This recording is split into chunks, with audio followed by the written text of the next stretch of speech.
Ladies and gentlemen, my name is Perumal Jagan, and my today's topic is going to be an obvious one: Log4j vulnerability. The whole security community, businesses, software vendors, software developers are talking about this vulnerability.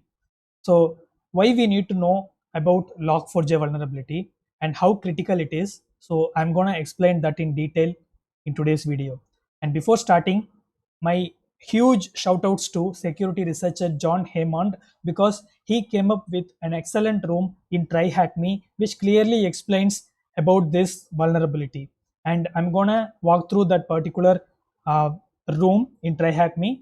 And apart from that room, I'm also gonna share few other links which might be useful to you while researching this Log4j.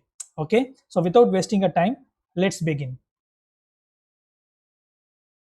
So here we go. This is the room called Solar, created by John Hammond, exploiting Log4j. So this room is going to talk about the Log4j exploitation, and let's see the tagline.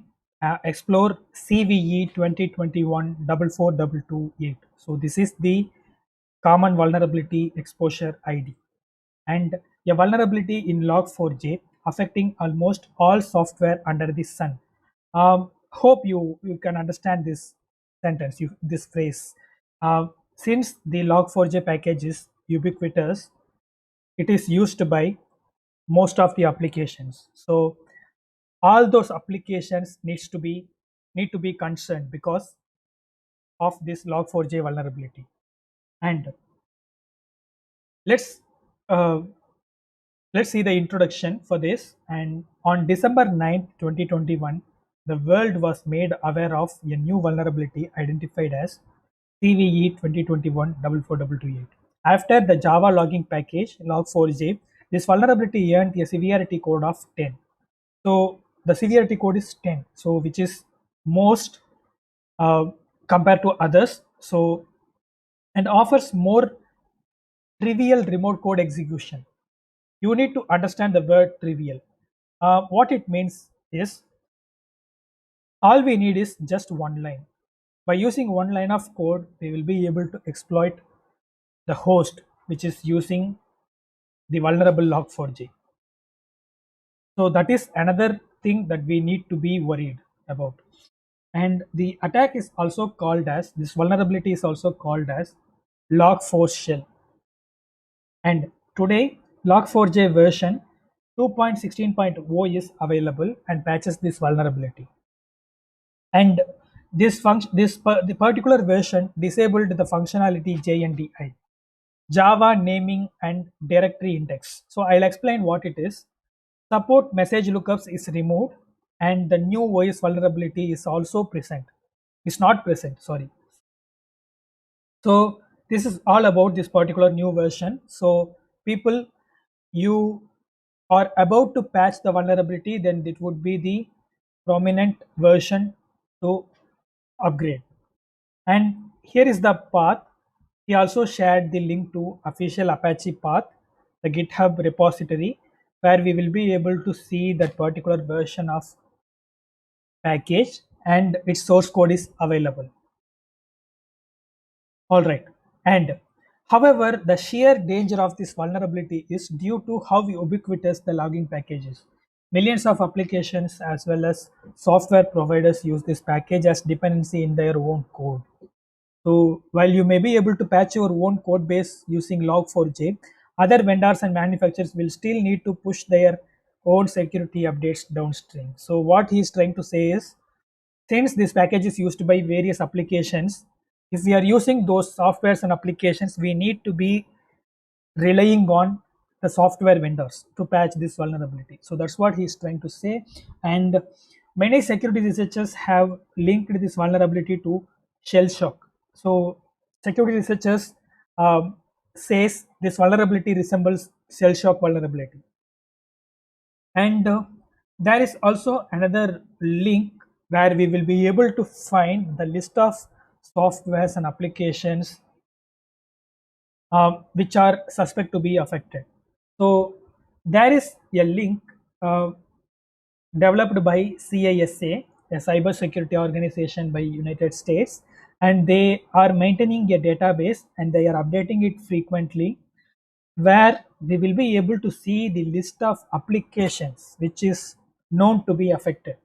You can see the vendor name A to Z and their products, their versions, and the status, whether it is affected or not affected, and the update details and their reference links. So this particular link might be useful to you. So I'm adding the link in the description. So back to the exercise. Apart from that, he also gave three more links. This particular link is John Hammond's YouTube video where he explained uh, the same vulnerability, but he explained it with the Minecraft server. So as I said, multiple applications are vulnerable. So not only Solar and Minecraft, if any other applications are vulnerable to this, you may explore the vulnerability on those applications on your own. So John Hammond wanted to say something to us. So he gave us a message. Please use the information you learn in this room to better the security landscape. Advisory. Test systems you own and apply patches, mitigations where appropriate and help the world industry recover. This is very current and real world threat, whether you are a pen tester, red teamer, incident responder, whatever you may be. So try to follow the best practices, and this exercise is definitely going to help you to understand this better. And he also gave another a small note about the developers of this Log4j package. So he stated that the Log4j developers are uh, volunteers, so which means they developed this package free of cost. It's an open source project, so there is absolutely no bad mouthing or malice towards those developers. All right, so it's time to spawn up the machine. I already spawned it, so this is done. And TryHackMe also offers the attack box. If you don't have a machine of your own, all you need is simply a computer and a browser and the internet connection. You'll be able to spawn their attack box, and you can able to work in their attack box as well. So that's what they are trying to say. Apart from that, you can also use your own Linux machine if you have. Yeah, in this exercise, I'm going to do this with my own Linux machine. So I'm not going to use this, use the attacker box. So first of all, let's see the reconnaissance part. So we need to begin with the reconnaissance, right? So we got this particular IP address, and we may use nmap command line tool in order to unleash the reconnaissance. So we can simply run the nmap scan with this command. -v indicates the verbose, and this particular command indicates verbose, and -p indicates all ports scan. So he is also recommending to scan all ports because he might be hosted this Solar application on some non-standard ports. If you leave this -p, then it will only scan the standard ports. So you may not be able to identify that particular port and the service. So that's why the all port scan is recommended. I already ran the Nmap scan, so I'm keeping the results in handy. So this is my first scanned result. So I scanned with default script and enumerate version, enumerate operating system, and I haven't done all ports scan at the beginning. So it detected only couple of standard ports, 111 and 22. Seems the SSH is enabled on this machine. Okay, all right. And we also need to do the all ports scan as he recommended. So this is the results of all port scan, and it detects the port 8983, which is hosting Apache Solar application. So this is going to be our playground. All right, since it is HTTP, we will be able to open this on the browser. So the port is 8983. So now we will be able to answer few questions that asked here. Scan the machine to determine what ports are accessible. Yes, it is completed. And what service running the port 8983, and the service is Apache Solar. Apache SOLR. There is no A. So that is the correct answer.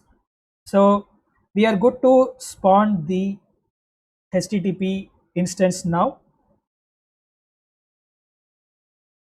HTTP 8983. All right. All right. Now the page has been loaded. So this is the interface of Solar application. So you can hop over these options and you can do some small uh, search, a small lookup on this application. I can able to see the few log entries here. Can you see few entries where I'll be able to see some entries related to log4j. So which clearly indicates this particular application is using log4j package. Okay, so this is how you need to find whether that particular application is using log4j or not.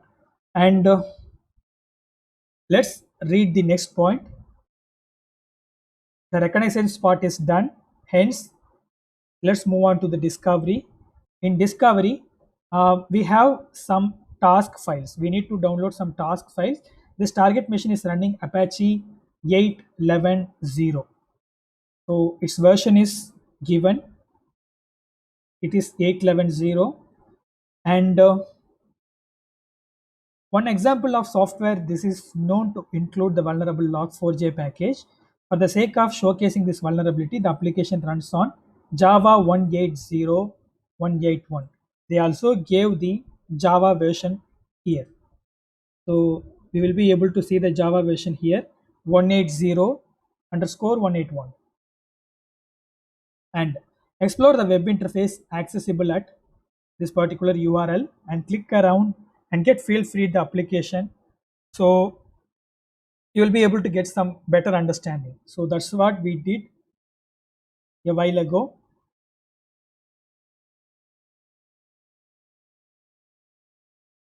All right. Now this instance of Apache Solar is provisioned with no data whatsoever. It is a flat, vanilla, and absolutely minimum installation. So he just installed the basic Solar application, so nothing else. And we are just going to test this vulnerability on that basic package, basic application. Yes, it's core and it is still vulnerable to CVE 44228. All right. So take a close look at the first page visible when navigating to the URL. You should be able to see clear indicators that log4j is in use within the application for logging activity. So here we can see the particular logging directory. So this is where this application is going to log, and of course it is using log4j package for logging. So we need to copy this path. I guess this is what we need to answer here. What is the solar log directory argument set to? So this is what the answer. Yeah, and so this is the correct answer. So next, let's download these attached files.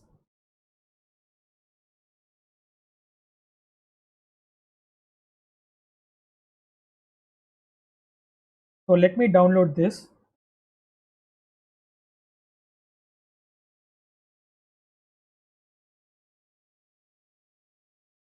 All right. Uh, it has already downloaded. So I created a path called log4j where let me bring that particular file that we downloaded. And what was the name of that file? SOLR. SOLR. I am moving to the current directory. All right. I brought those files here. Let me unzip. We got a bunch of files here. So let me open that path. SOLR. We got 6 files. So these are the files you can see. So I'm gonna open all those files that begin with SOLR.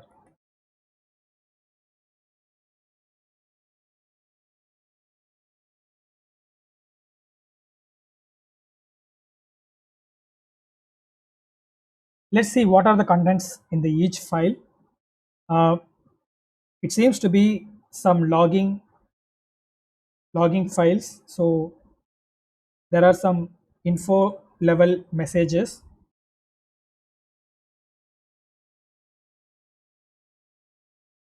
Seems to be the bigger one.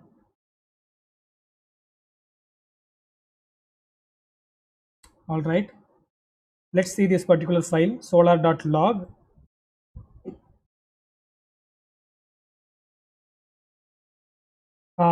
Yeah, I think here we can find some useful information.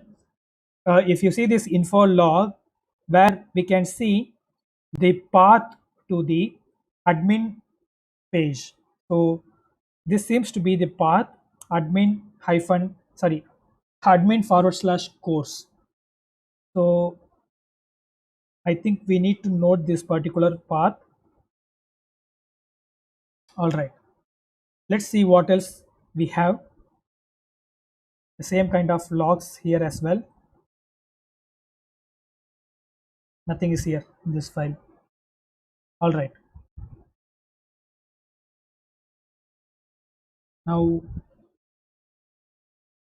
one file has a significant number of info entries. Entries shows repeated requests to one specific URL endpoint. Which file includes contains this repeated entry? We need to enter that particular file name.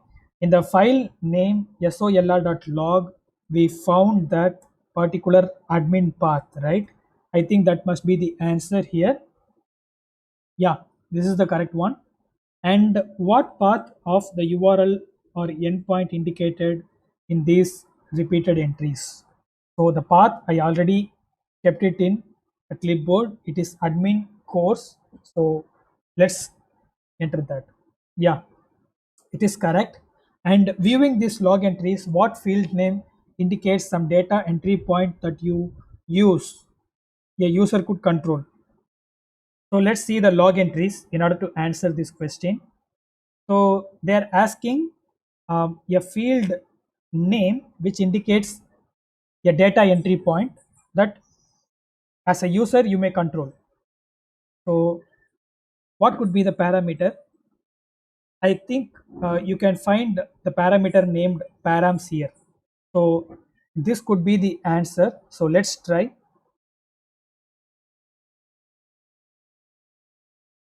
All right. So that's the correct answer. Now, discovery part we did. So we explored few things where to detect. We came here, we opened it, and we found some entries, and we looked for the log4j phrase, and we found that, and also we found the file. I mean the path where this application is logging, and we found few logs where we were able to see some path which denotes some admin directory, and also the parameter which could be the which could be the endpoint. So this is it. So this is how you need to find uh, whether that application is vulnerable to log4j or not. There might be some manual enumeration sometime. Now let's go to the proof of concept. So this is where we are going to prove this application is vulnerable to log4j remote code execution vulnerability. Okay, now we need to we found a particular path, right? So now we need to move to that path. So the path is admin slash course. They gave one more line here. Note the URL endpoint that you just uncovered uh, needs to be prefaced with solar slash prefix by default. So this particular application is using a path solar by default. So that's what they are saying. And along with that, we are including the path that we found. So this must be that particular admin path.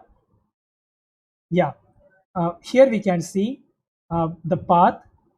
So this might be the place where we can inject, where we can test our remote code execution vulnerability. Okay, all right. So this might be our attack vector. So what log4j exactly does? You may ask. It is simply logging the application logs by using this log4j package. What is vulnerable in that? Yes, you are correct. It is logging the applications logs by using this package, but there is a flaw. The log4j package adds extra logic to logs by parsing the entries. So whenever a log is added, the logs getting parsed by this log4j package and ultimately enrich data, but may additionally take action and even evaluate code based of the entry data.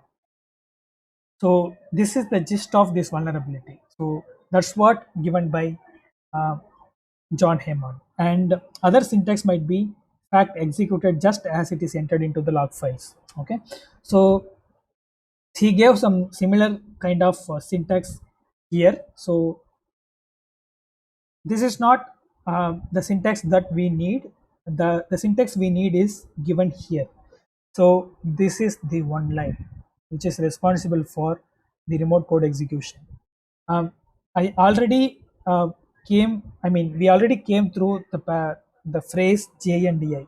I told I'll be explaining this later. So let me explain what is JNDI briefly. JNDI, it is nothing but Java Naming and Directory Interface is an application programming interface that provides naming and directory functionality to applications written using Java programming language. And it is defined to be independent to any specific directory implementation. Thus, a variety of directories, new, emerging, already deployed, can be accessed in common way. You can see this diagram to understand it better. So there is a Java application at the top, and at the bottom of that you can see JNDI API. So basically it is an application programming interface which is used to interact with Java application. All right. So and also it uses the below mentioned protocols: LDAP, DNS, NIS, NDS, RMI, Corba. So far, um, the security researchers found this vulnerability can be leveraged by using the LDAP, DNS, RMI protocols. So this is just for your info. Look at the next line. It seems to be very important. Notice the LDAP schema. This indicates that the target will reach out the endpoint, the attacker controlled location, via LDAP protocol when you use this particular format of strings. For the sake of the brevity, we will not be cover ins and outs of the LDAP here, absolutely. And we need to work on this particular uh, exploit string. Okay, so this is where we need to add our attacker host and the port number, and you can also add the path where you will keep the exploit code which will be exploited by your target. All right, so the next question you may ask, where could we enter this syntax? That is an obvious question, and he explained properly for that question. This is the crux of this vulnerability. Unfortunately, it is very hard to determine where the attack surface is for different applications. In Solar, we were able to find our attack surface very easily by moving this particular path, and we were able to find whether this application is using log4j or not by seeing its home page. But in other application the situation might be different, so it is up to the complexity of the application. All right, now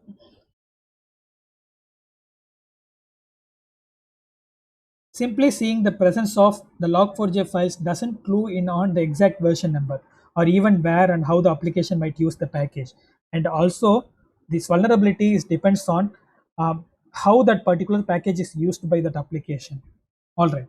So you already discovered the particular path, the URL where we need to inject our payload, and you have a better understanding how the 4J works. Yes, we have, and we can simply supply the HTTP GET request to this particular URL, to this particular path, and it will send the connection back to us. So that is the uh, concept here in this POC.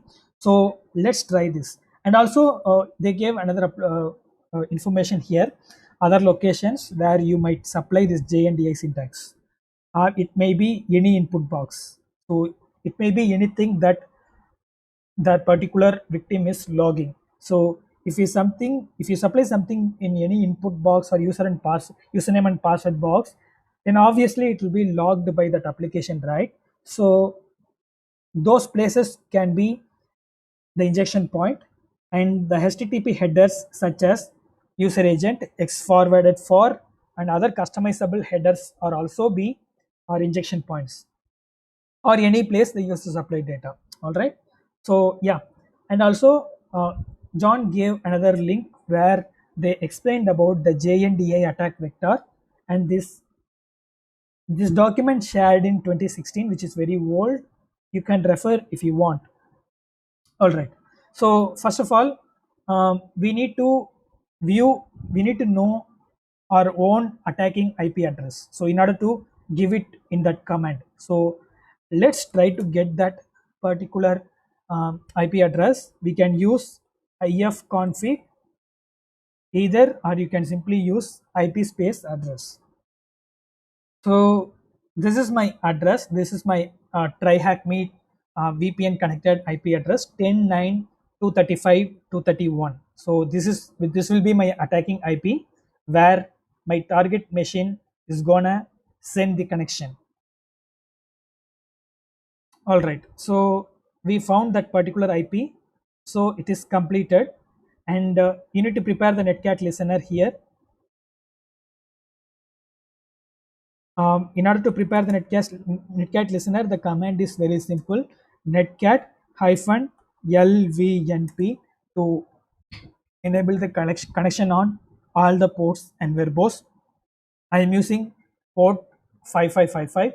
Now my machine is learning on port 5555 on all the interfaces. So which means the connection forwarded to port 5555 to any interface in my system, I'll be able to get those connections. So that's what it means. And I set up a netcat listener here. Now it is time to test our particular exploit line. We are using curl utility here to trigger the web request. So I'm simply copying it and pasting it. Let me open another tab. I'm simply copying it, and I need to replace the port number and the IP address. And my IP address is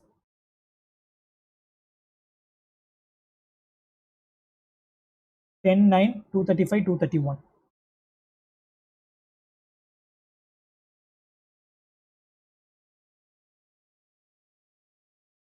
All right.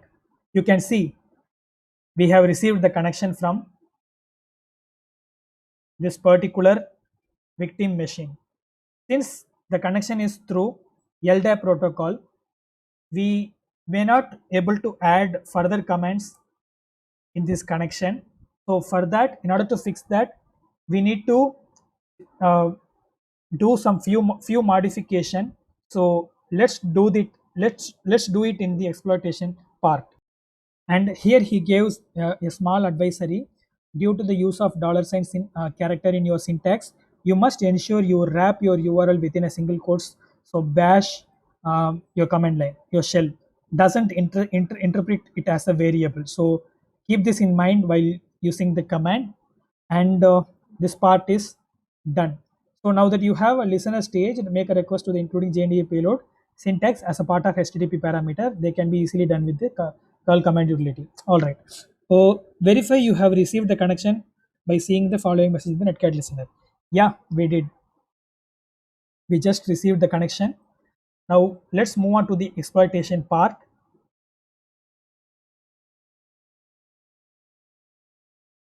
At this point, you have verified the target in fact vulnerable by seeing the connection caught in the netcat listener.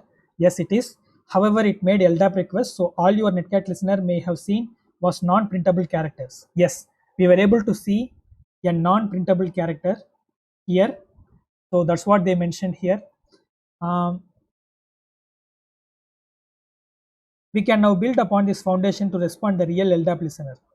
So we need to bring an utility called LDAP referral server. What it actually does, since we are forwarding the connection by using the LDAP protocol, what we need is, we are using LDAP protocol to forward our connection to our Netcat listener. So what we need is, we need to set up an application called LDAP referrer. LDAP referrer, what it does is, whenever it is getting an LDAP connection, it will simply pass that connection to a HTTP server. So that's what it does. So we need to set up that, and he also gave an idea, a way to set up that. Okay, so let's explore that one by one. Here they gave the step by step the method. First we are using JNDA LDAP connection and reaches out the LDAP referral server. Then the LDAP referral server springboards, simply passes the request to the secondary HTTP server. We can set up the HTTP server simply by using the Python, so that we can do in our machine itself. The victim retrieves and executes the code present in this particular path. Okay, all right. So this is the command to set up the HTTP server. We can also set up the HTTP server by using PHP. So that is up to you. And yeah, now let's proceed further.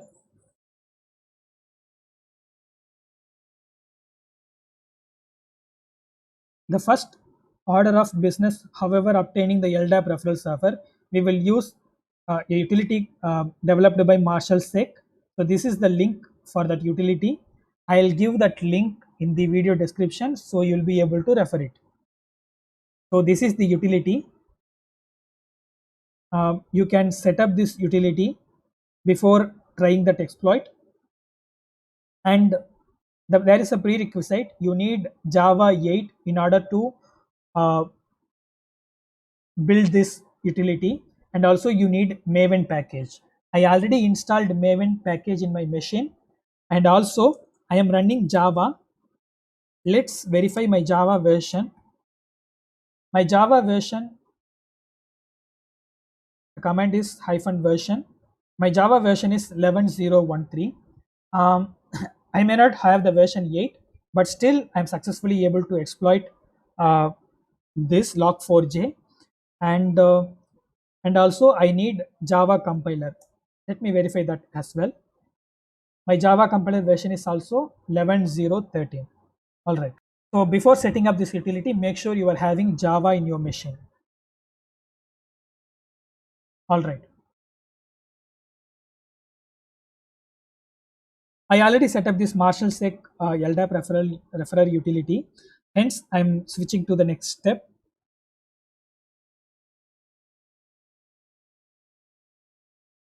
Java 8, it is already there. I have the advanced version.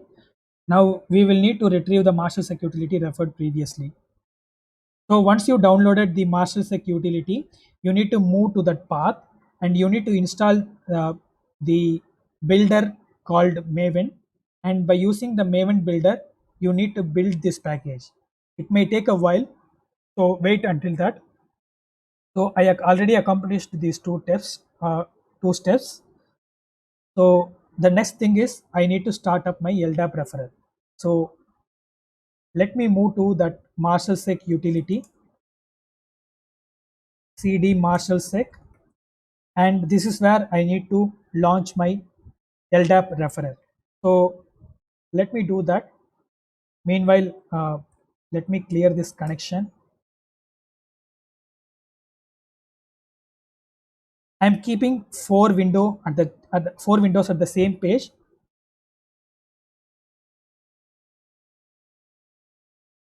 One is for LDAP referrer, one is for HTTP server, one is for Netcat listener, and one is to trigger the exploit. Okay. Now,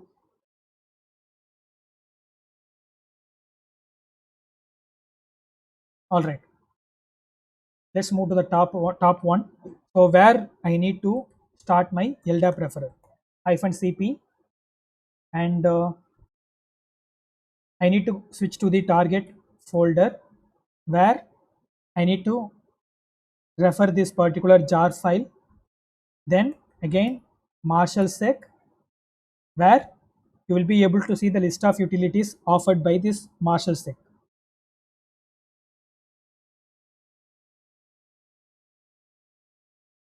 Where I can see Marshall sec, JNDA, LDAP referrer and RMI referrer.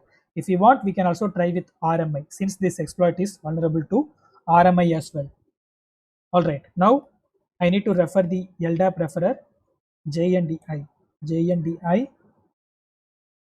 LDAP referrer,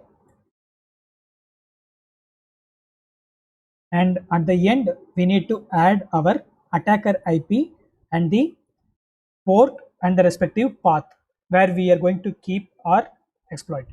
Alright, so let's copy this particular format, and I'm simply gonna paste it, and let me replace this port, and the port might be anything you want, and the IP is 10 9 235 231. Sorry, yeah, I think we are good to begin the LDAP referrer now.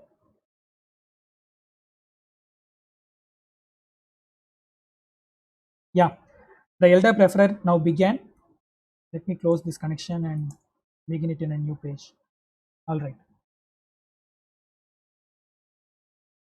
Now this LDAP referrer is listening on port 1389. So we are going to forward our JNDA request to this LDAP referrer only, since it is using LDAP protocol. So we need to forward our query to for our connection to the port 1389 only. So this is the thing here, and let me change the path. Let me come back to the log4j path where I need to create my exploit now. So that is the next step.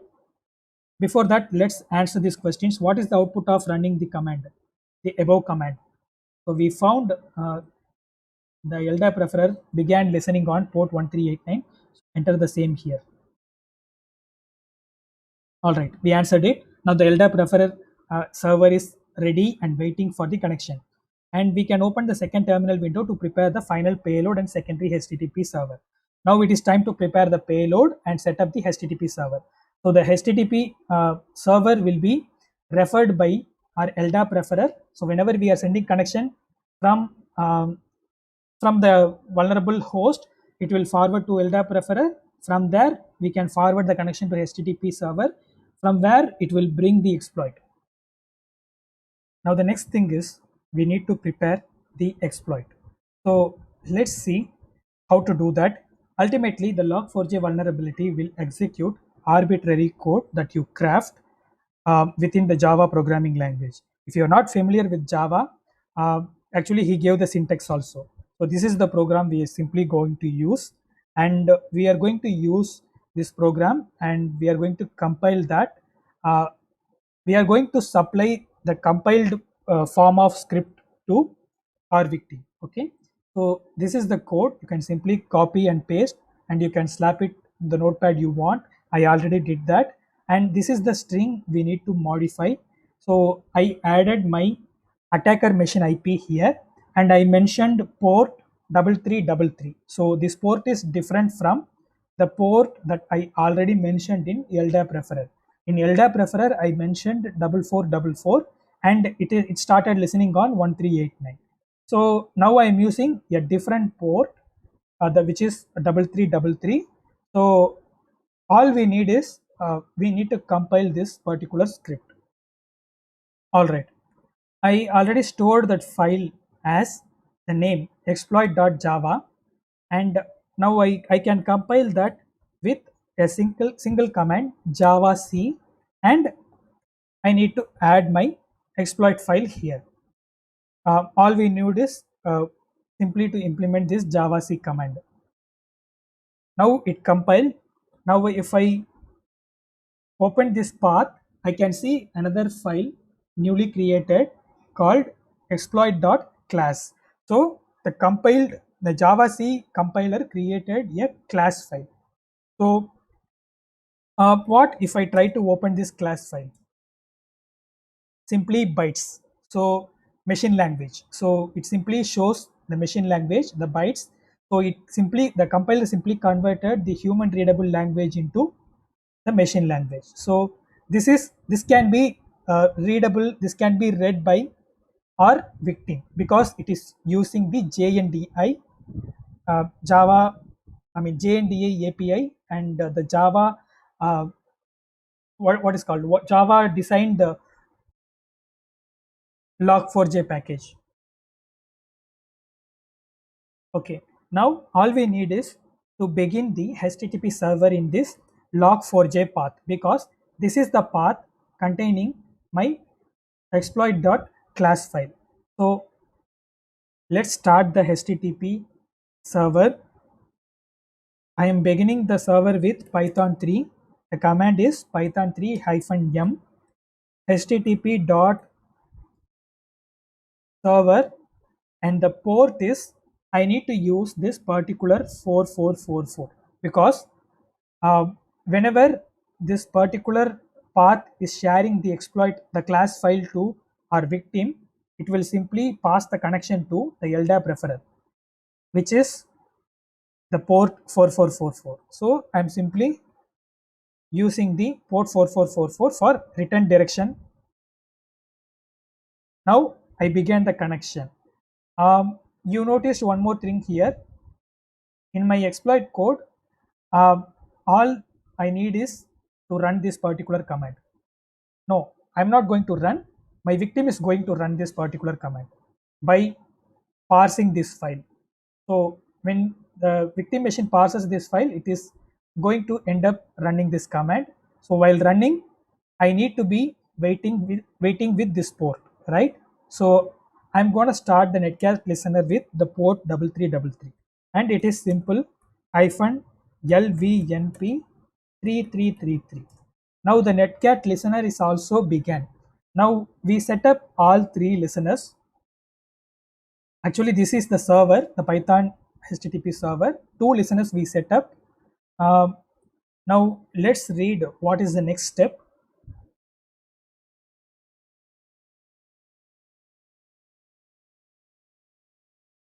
Create and move the new directory that might host the Java payload. You first create your payload in the text editor. We already did that. And modify your attacker IP and the port. We did that. We added port 3333 and my IP here. And for this payload, you can see we will execute the command uh, netcat. So this is the command that my victim machine is going to execute. So we can compile the Java file with this particular command if you are using the attacker box.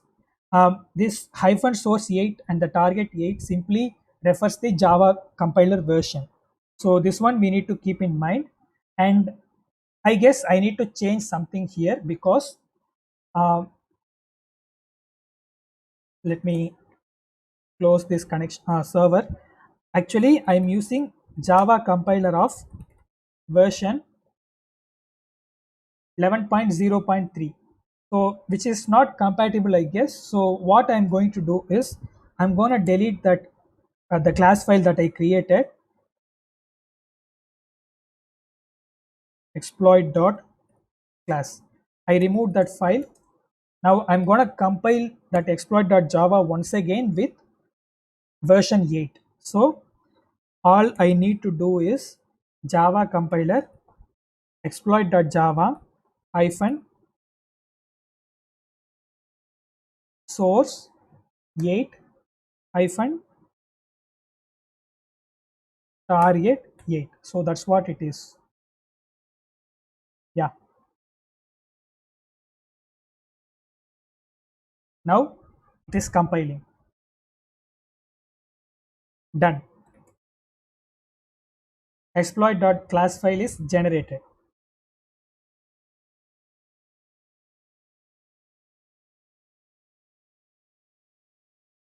Now again I am beginning the HTTP server. Now we are good to proceed. Okay, we set up all the required listeners and the HTTP server that we wanted. Now the final thing that we need to do is, so these are all done. I compiled, I set up HTTP server, I set up a netcat listener. Now the next thing is we need to proceed. We need to trigger the exploit by using this single line command. So this is the single line command, the one line command that we are going to use in order to trigger our payload. All right, so I'm simply explain what it actually does. So I'm using curl utility and HTTP. I'm referring my Solar applications URL, and the path is Solar admin course. So that's what we found in our previous exercise. And question mark foo parameter and dollar. After dollar we need to use the backward slash, and within the parenthesis we need to put our dangerous string JNDI LDAP protocol, my IP, the port number, and the exploit, and again one backward slash, and it ends with single quote. So everything within the single quote. All right, now let's prepare this. The port is same, so whenever I am triggering this command, which is simply gonna uh, send connection to the Solar server. The Solar server, while passing this particular parameter, it will again send the connection back to my IP on this particular 1389 port.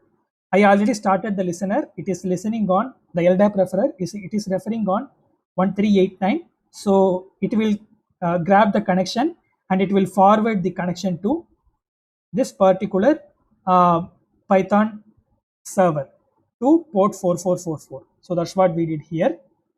So let's change the IP address 10.9.235.231. All right. So when my Python server gets the connection, it will simply look for the file called exploit, and already we have the exploit.class in this particular log4j folder. So it will simply fetch that, and it will and the Python server will share that file to the requester, which means the Solar server. So once the Solar server parses the Java file, it will get to know, it will send the connection back to my netcat listener. So that is the whole cycle here. So I think we are good with the command. So it is time to trigger it. So watch carefully. I'm just going to uh, exploit this single command. I'm going to get connections from this window, the LDAP referer first, and the HTTP connection window next, and finally I'm going to get my netcat session. So enter. You can see my LDAP referer got the connection, and the my target requested the particular file called exploit to this HTTP server, and my HTTP server is shared that there is a 200 response, and finally uh, the destination Solar server parsed the exploit.class file, and it gave the connection to port 3333. I received the connection now. So if I check who am I will see the name Solar. So this is how you need to exploit, and we simply used the netcat reversal command in our exploit. But instead of using this command, you can use some notorious command, and you can do whatever you want. So that is the most cruel thing about this vulnerability. Okay, so we just got to know how to exploit it. We received the connection as well, and there is a troubleshooting information. So we need to verify these points if we are not getting the netcat listener as expected. But we don't need this as we got the connection. Now the next part is persistence. Hmm. Let me explain the next step, the persistence in penetration testing. Now we got the connection from the victim. So we got the shell connection now, but that this is not the stable shell. This is unstable shell. Now all we need is to make that shell stable, and for that they gave few steps. They are simply recommended to execute this particular command python c, and importing the package called pty, and the pty simply spawn the bash shell. So bash shell seems to be so since the bash shell is stable, so we are just using this command. Before that, I'm gonna verify whether the python 3 is exist in this machine or not. If I give which python 3, it will show the binary path of python 3, so which means the python 3 is exist. So simply copying and pasting it the command, done that. Now I can see I got the shell which is somewhat stable. All right. Now the next thing is we got a shell. The next thing we need to focus is, though we lose this particular session, we would be able to acquire this connection as earlier as possible. So the hackers always try to uh, make a way for the persistence. So we are just going to do some modifications so that we will be having the persistent connection on this destination. Okay. So hackers are always trying to find a way. Uh, they're simply going. The hackers are always make a way so that uh, they will be able to communicate with their target system anytime they want. So that is where the persistence comes in. Now I got the shell which is persistent, and this part is done. Let me check the pseudo privilege.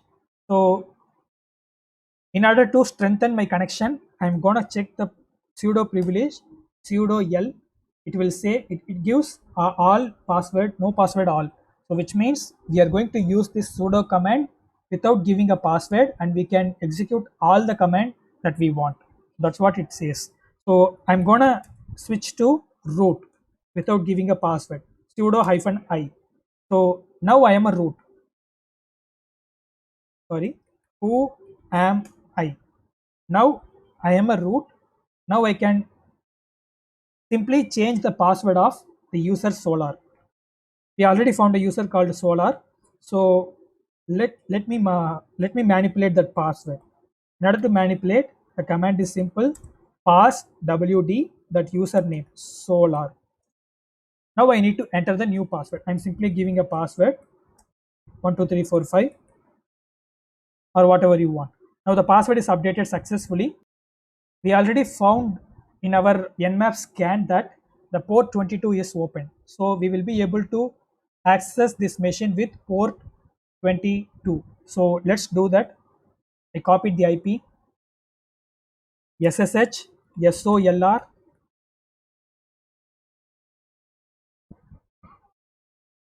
SSH SOLR at the IP address.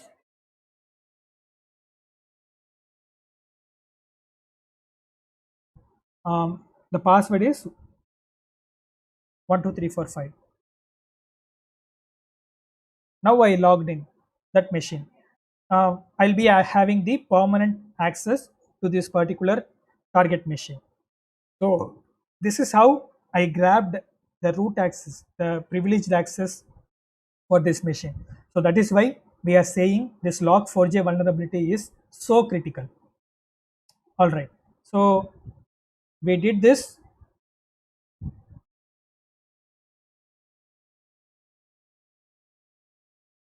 Now the next part is detection. So far we have seen some red team um, red team concepts. Some actually we have seen the exercises from red team perspective. Now totally it is blue team. So if you are in a blue team, you need to find some ways how to detect this vulnerability. Unfortunately, finding the applications vulnerable to CVE 2021 44228 log4 shell is hard. Detecting exploitation might be even harder considering the limited amount of potential bypasses. Since the log4j package is used by the most of the applications as a background dependency package, which is very difficult to identify whether that application is using the infected version or the vulnerable version of log4j or not.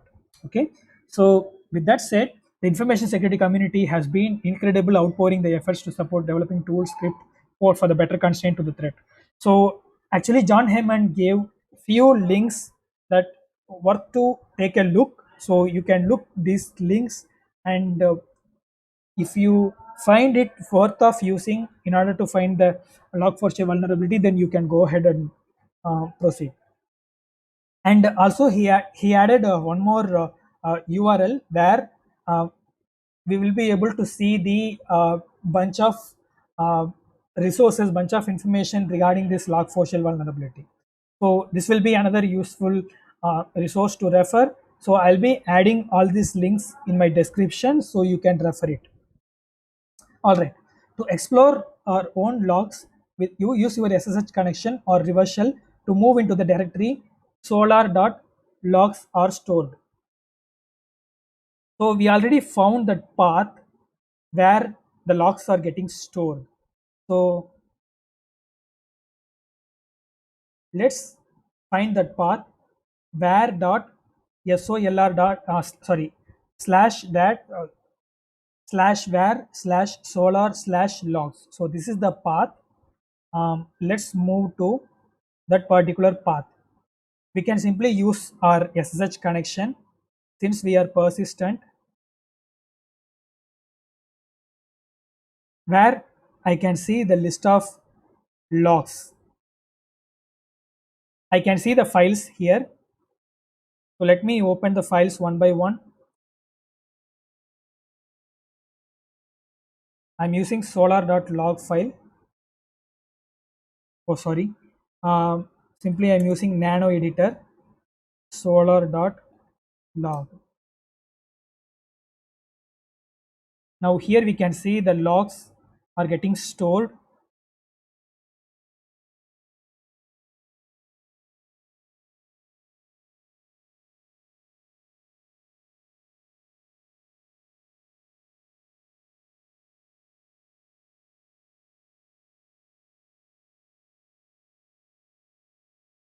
Now let's move and explore these logs. If I explore, you can see it displays the IP address, my IP address. So when I tried to access this solar machine, it captured all my attempts in logs. So when this solar machine parsing these logs, since I added this particular uh, string, particular JNDI string, when it is parsing, it also connected back to my machine. So that is the vulnerability. So a single line makes this vulnerability so critical. All right. Now let's move here. We already found our attempt. Let's check the bypass section. So in this bypass section, so in this bypass section, so in this bypass section, I can see few strings that are weird. So what it is? In my earlier section, I showcased the string is very simple, JNDI LDAP. So the blue teamers, the firewall admins, security team may aware this string, and they may try to block if their network traffic see this string. So in that case, the red teamers, penetration testers, or hackers, they need to find some alternate ways. So they may use this type of pattern in order to hide this particular string. So we can use this type of command as well instead of using the straightforward JNDA LDAP command. So that's what this section all about. And also, apart from the LDAP protocol that we used, you may also use the protocol RMI. That is also possible. As I showcased, the JNDA API is compatible with these many protocols. Okay. Now let's move on to the next section, mitigation. Actually, the Apache also released the mitigation in order to combat this vulnerability, the exploit. Nothing but this particular file. This particular file, we can find it in our target machine, and once we found, we need to do a small modification. We need to go and add this single line in this solar.in.sh file. So this will eventually mitigate our attempt of exploitation. So let's try let's try to locate this particular file in my machine, sorry, in the solar machine. So I am exiting the which sorry locate is an utility in order to find the path of a particular file. So we found a path. It is hc default solar.in.sh. So I need to use sudo privilege in order to modify some files in hc directory. So I am using this. Sorry. Um, my preferred text editor is Nano, hence I am using that. All right. So this is the file that we need to modify, and we can add that single line of command. And the command is nothing but this one. What it actually does: solar opts hyphen d log4j2 dot format message no lookups equal to true. So it simply um, disables the message lookup. Okay. Now let's save this file.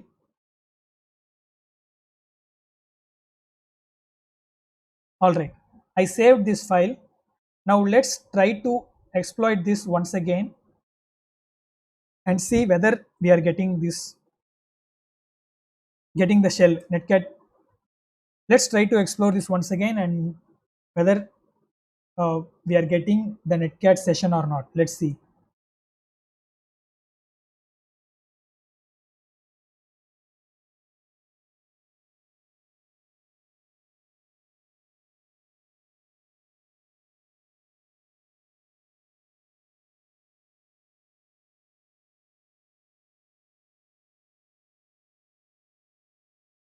All right, now I enabled a couple of listeners and the HTTP server. It is time to trigger the same command. Now I triggered, it received the connection. I forgot to do one thing here. After adding the single line, the after disabling the message lookup, I should have restarted the solar service, but I haven't done that. So that is why it is happening. So in order to restart the service, I simply need to put this command. I need to restart it with sudo privilege. So let me do this once again. Sudo hc init d init.d / solar, and I am restarting its service. So enter.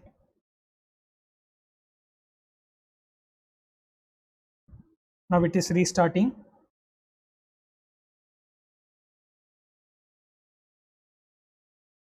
Done. Now it is done.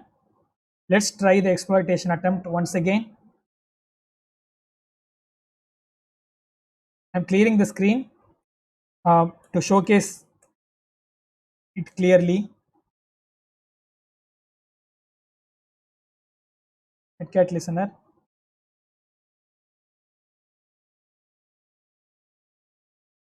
Now this is my machine, so I am enabling the Netcat listener. All right. Now let's trigger. I sent the command, but you can see now I'm not getting any session. Even in my LDAP referrer. So that is the mitigation step referred to be referred. So you can refer this mitigation step if you are using any application like this, which is vulnerable to Log4j. You can refer the mitigation steps that are recommended by the software vendor, and you can adhere with that. With this said, we almost done this exercise. The one final advisory is patching.